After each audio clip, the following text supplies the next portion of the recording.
Hey, I'm Spencer with energeticcity.ca, and this is the Community Roundup, which is sponsored by Brad's Furniture and Appliances. And right now I'm at Peace Gallery North, and I'm here with Irene and Linda, who are going to be opening up a show here pretty quick. And you don't want to miss this one. There's so many interesting. It's a very interesting blend of mediums, and it's two mediums that I'm actually not very familiar with. So I'm going to start with you, Linda, because I mean you're closest. Linda, you work with print working. Yes. And can you tell me a little bit about how you kind of got into that medium?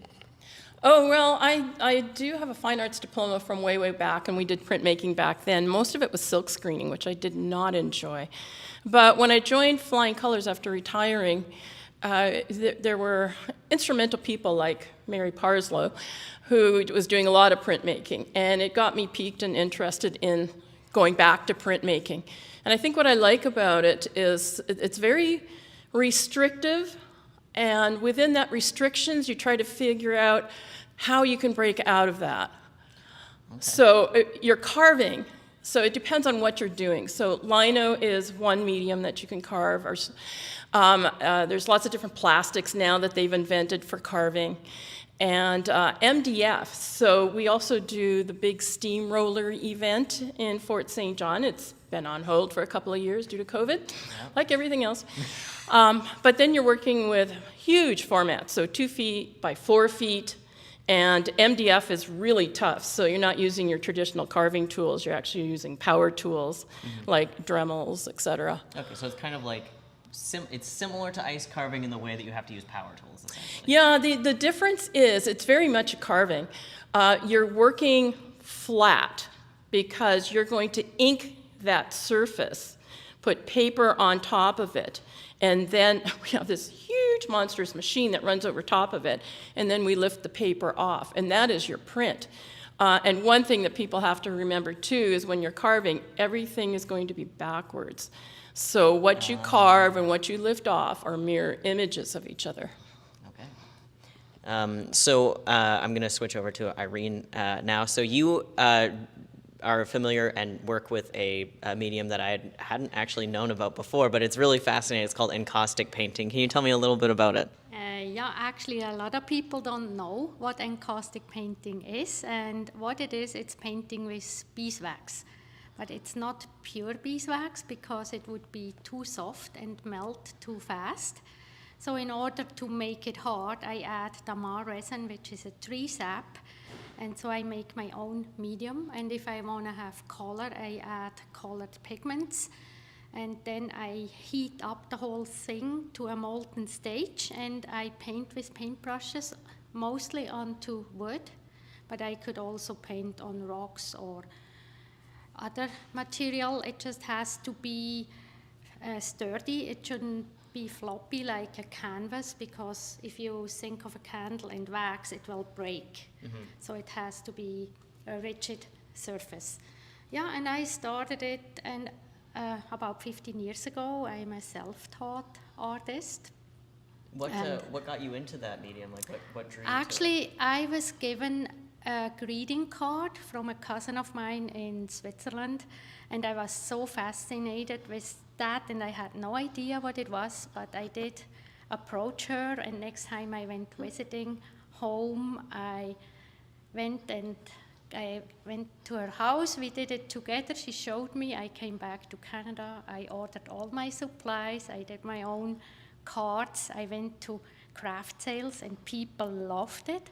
So I learned more and more, so now I'm teaching classes with making cards and wax. That's awesome. And yeah, that's how I started. And then I took some workshops in southern BC with renowned encaustic artists, and that's how I got into it, and I never stopped. I'm hooked. That's awesome. Yeah. I'm just going to break in here because you should watch her paint, because she has this little iron and this wax, and she moves it all around and comes up with this magnificent painting. Like a soldering iron almost? Like a little miniature clothes iron. It's more like an iron you would use ironing your clothes, a travel iron, but it has no holes. Or like if you wax skis. Okay, That's that makes very sense. similar. All right. Yeah. So, let's talk a little bit about the show. So it's called Inspired by Nature and Travel. I got that in the right order. Sometimes I switch them around, but I think I got it right in my article, so that's good. It's a good quality to have. But it's interesting because you guys come from two very different mediums that you work with, and you've paired them together. So, Linda, if you want to talk about a little bit about how you were mentioning it earlier, but if you want to repeat it, how this show got started. Well, mine covers the nature and the travel. My travel, we were able to go to Australia a few years ago, and I've been to Haida Gwaii, Cortez Island, and those are probably the three that I'm most fascinated with. Okay. I love the rainforest and everything that's involved there, and Haida Gwaii with the long, long beaches and crabbing, and Australia was just one awe-inspiring moment after another. And we also went to Tasmania. So the flowers are different, the animals are radically different. So all those unique experiences. And I enjoy looking at creatures that probably most people would be repelled at, like the flying fox. So we did a canoe trip down the Yarra River, and all these flying fox were just dripping off the trees, and I just loved it. Can you explain to me what a flying fox is? Because I have no idea. That is a fruit bat. Oh. But they're huge. I mean, their wingspan They're is... massive. Yes. They're like real life dragons. Yes, and they're on a tree and they're that big. They're huge. Is there a painting that has to do with a flying fox in this show? Because I might have to come check it out. Yes. That's Yes. awesome. Okay, I mean, I was going to come check it out anyway, I have but... a 4-plate print Amazing. of flying fox. Cool.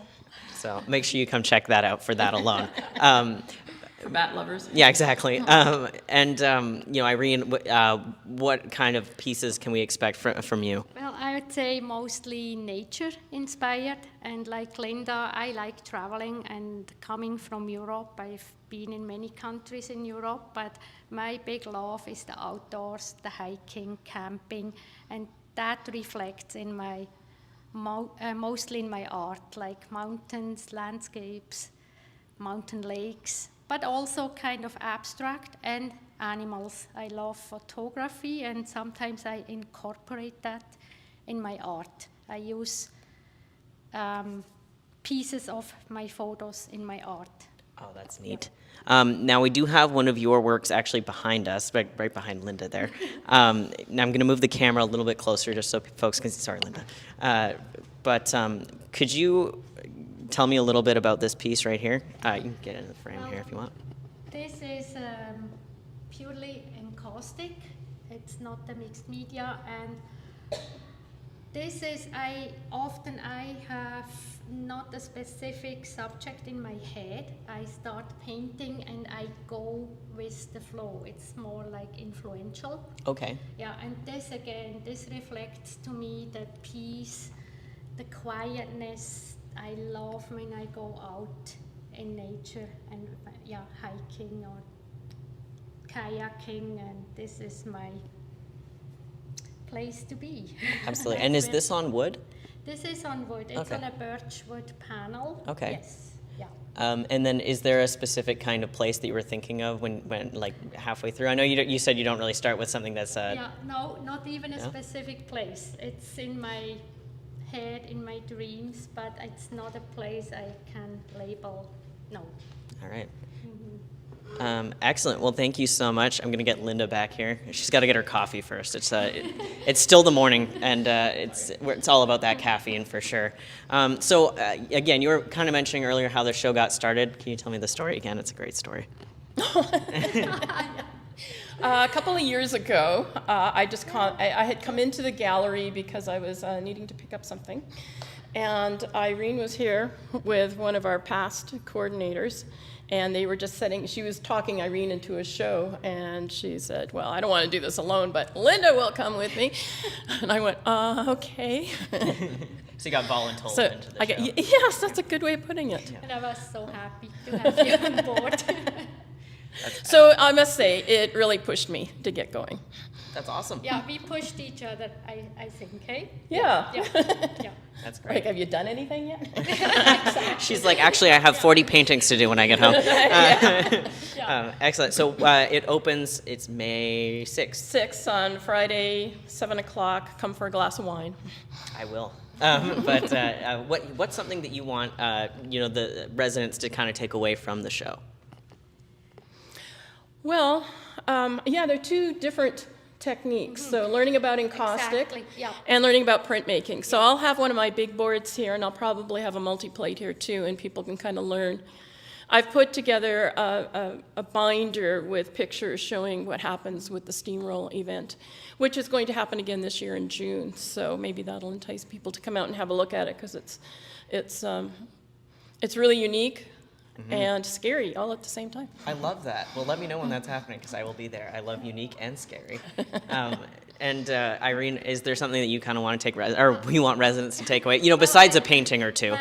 I guess like Linda, I will have a display with my tools of the trade, so to speak, and then people have a better idea how I paint and how I do it, yeah. For sure. And will your works kind of be available for purchase for residents that see like the flying bat or flying fox, you called it, and they're like, I Yes. need that in my living room?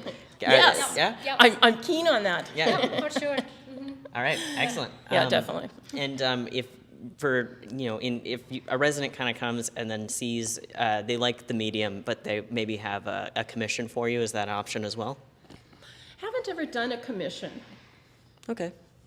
So because it would depend. it's a definite maybe. All right, I love it. Well, yeah, make sure you stop by. I'm not even in the frame anymore, but I'm going to tell you to make sure that you stop by here next Friday.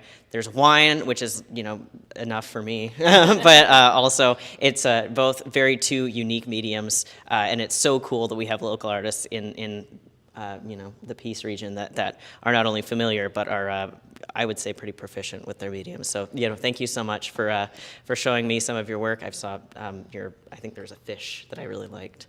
Oh, That was the good. green one. I love that one. It reminded me of, I'm from Salish Sea. I'm from Terrace, so I'm like right by Oh. Haida Gwaii. Yeah, so it reminds me of Prince Rupert actually a little bit. Anyway, make sure that you stop by Friday, May 6th at 7 to 8:30. And come pick their brains a little bit, or buy a painting. That is also a welcome choice. Thank you so much, Irene, Linda. Is there anything else you want to say before I let you go? No, thank you No, very I hope much. to see people and, out. Yeah, and hope. We know parking's a challenge at the moment, but persevere. Persevere, get on foot. Hopefully the snow will be gone by then. Fingers crossed, guys. Hope to see you down here. This has been the Community Roundup, which is sponsored by Brad's Furniture Appliances. Half of me is from energeticcity.ca. Thank you so much for watching the Community Roundup.